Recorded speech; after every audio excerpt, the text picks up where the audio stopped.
Kubota garden in April of 2015, and we just wanted to kind of show you what the natural area looks like outside the garden. So if we walk in underneath the cherry trees, past the lawn, you can see what we've been doing for the last, I don't know, 5 years here. So if we walk right in here, now we're underneath an overstory of ponderosa pine, Scots pine, cryptomeria, and then there's a bunch of filberts, western red cedar, and some non-native stuff like holly and Portuguese laurel. So right in front of me is a grove that used to be all Portuguese laurel and is now a bunch of 6 to 8 foot tall conifer seedlings. And we had some bits and starts, like this hemlock, for example. It's in the shade, kind of underneath the filbert, and it died, and so we planted this one here a couple years later. So this one's only 3 feet tall, but these other ones, by the hose, you can see there's some natural regeneration of big leaf maple right here. So all you folks that were wondering what big leaf maple looks like before the leaves have budded out, that's what it is. And so then right behind it is this probably a 5 foot hemlock, a bunch of other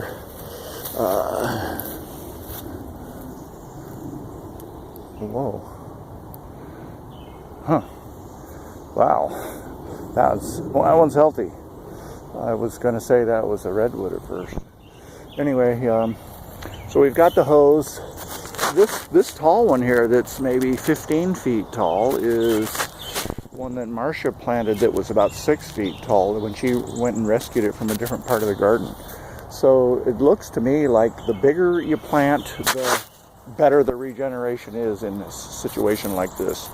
So as we spin around, you can see a yellow ribbon on this western red cedar, and this is one of the replacement trees to catch up after the spot became vacant. There's some other ones here. Here's a hemlock that has a pink flag on it, and it's in the shadow of a Doug fir, and so it's not going whole hog, but it's still pretty darn healthy, and we're really glad we put this in here.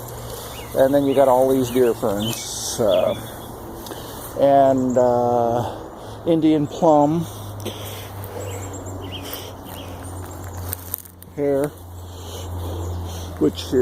that's what the Indian plum flowers look like, if the camera can quit shaking long enough to take a picture of that. And then here's some thistle, some nettle. Oh, this stuff is bad. And these things hurt when you rub up against them. They have the little tiny hairs on them. I wonder if we can see any of that. I don't know, but they have poison in them. So you don't want to walk that way. And maybe that's why there's no conifer seedlings right there. So let's go back, and we're going to rescue our hose. And we're taking our hose over to the next section, because these trees have lived, and they're on their own now, and they won't be needing any more water this summer. It's quite an adventure to take the hose in, because it's usually done by volunteers, and volunteers trip over things and step on plants and all that. So right in here, this was actually the first work that I did in this section. This was the hemlock grove, and we're calling this Zacky's Grove. Western red cedar, western hemlock, and they're doing really well. And they're right next to this bench. And this bench was actually put here before I got here, and it was kind of the thing that let me know where the view was. And people have been carving and burning cigarette inscriptions and things on it, but this came from a tree at the Japanese garden in the Arboretum. And then here's our planting. and a bunch of 1-gallon conifers that we're trying to get in the ground, but it looks like it might be the end of planting season. So here's stuff. There's a spruce, vine maple, ferns. We planted all these. And then Don planted this grove of trees when he first came here 25 years or so ago. And then this was just a Portuguese laurel grove, and there was a neighbor's pasture on the other side, so we put in this fence, and we're kind of boxed in here, and apparently there's going to be a house right there and then another house right there. That's according to the plans that we have online with the Seattle Planning Department.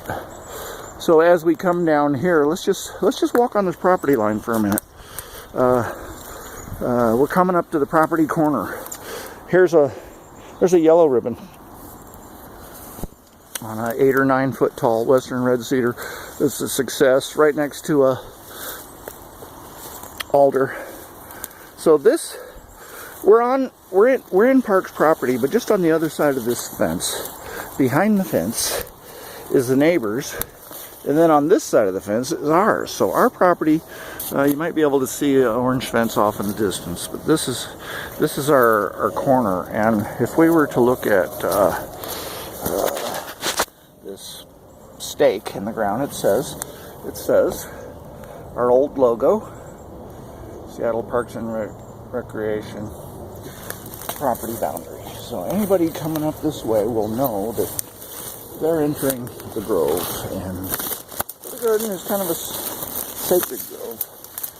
So now what we've done is we've planted hemlocks. These came from Zacky's grove. These were transplanted after 4 years. These were in the ground, and they've been stuck here along this property line.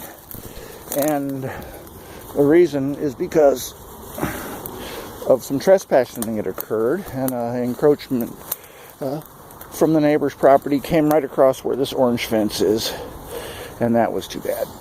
So this is where more houses are going to be, and then there's going to be 10 houses back in on the far end of that orange fence. So this is kind of interesting. We got a little kind of erosion action going on here, and so that's the track that the backhoe came from. And so Zacky's grove is being put to good use, and so this is the property line, and off in the distance is another property line, and to the right, as we swing around, you can see that we've got little 3 foot tall Doug firs. I don't know if this walkthrough is going to be long enough or too long, but we've come across a little pasture. There was some poisoning that went on, and it killed this grove of cherries. Most of them. Some of them have popped out again. But they'll be unhealthy, and they'll gradually go, and all of these little seedlings that we planted here will take over. And so the cherries are just shading the seedlings while they mature, and they're kind of a nurse crop. And I can see the Parks Department surveyors put this stake here. Everything beyond that is going to be the 10-house subdivision at 9666 51st Avenue South. And then here's some old logging. We'll just step over this log. You know, these trees could have died. Who knows what happened? It was owned by somebody else. We just purchased this in, I think, 04. And then there's socks laying around. Here's where the bulldozer ran over this tree so they could get through. Oh, we've got a lot of trees. Oh God, I just got stuck in the eye. Ha! Just missed me. Ooh, I lucked out there. So much for taking video while you're walking. We got Sitka spruce, and I'm carrying this hose, and it's pulling me backwards as I walk. Oh, here's something that you'd be interested in. Down here is a little concrete dam, an irrigation dam. I'm going to just stop this camera for a minute. Right there. So now you can see that dam is partially fallen over. It's at an angle. It's tilted downstream now. So it's in the process of being undermined, and it won't be long before it probably totally collapses. Who knows? Maybe one of these trees will fall on it.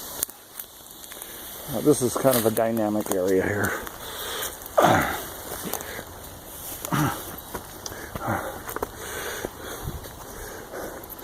So Morsica spruce, they really like it here. They've done better than the other trees.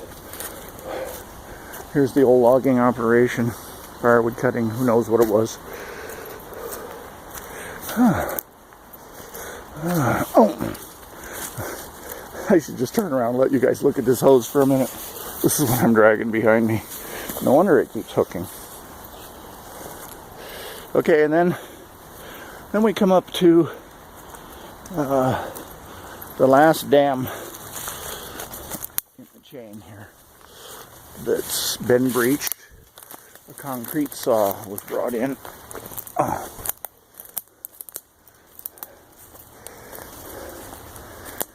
And they breached the dam, they notched it, and the stream is now flowing where it would probably want to flow pre-dam construction.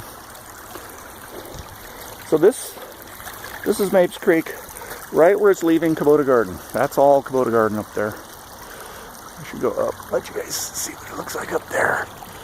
See, that's all Kubota Garden. So I'm just going to step across this creek as if the hose wasn't going to drag me down. Yeah. And then there's our pump house. So let's just stop it here.